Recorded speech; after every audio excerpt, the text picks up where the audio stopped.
Saling baku lempar batu, biaya pengobatan korban bentrok Unpad di Ambon ditanggung fakultas.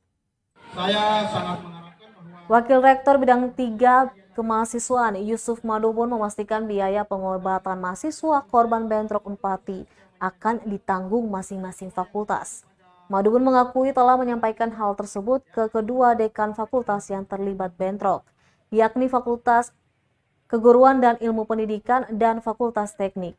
Dia berharap koordinasi bisa dijalin dari tingkat fakultas hingga universitas agar dapat direalisasikan. Berdasarkan data sementara yang dihimpun pihaknya, setidaknya 9 korban luka akibat lemparan batu yang dialami mahasiswa Fakultas Teknik. Sementara data korban dari FKIP belum juga diterima pihaknya.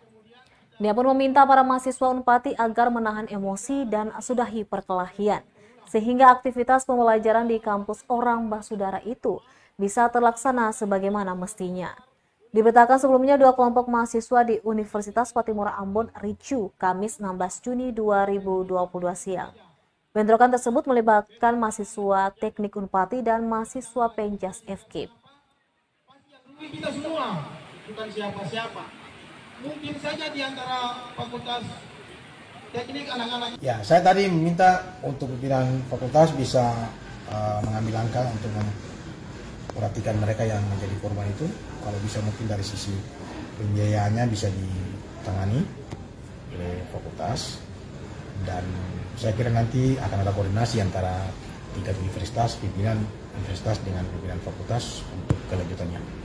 Sudah ada data berapa banyak yang luka? Saya belum punya data yang pasti, tapi dari informasi dekan tadi dalam pengarahan kepada mahasiswanya itu ada 9 orang yang mahasiswa fakultas teknik yang menjadi korban pelemparan ini. Sementara dari pihak FKIP saya belum tahu data pasti.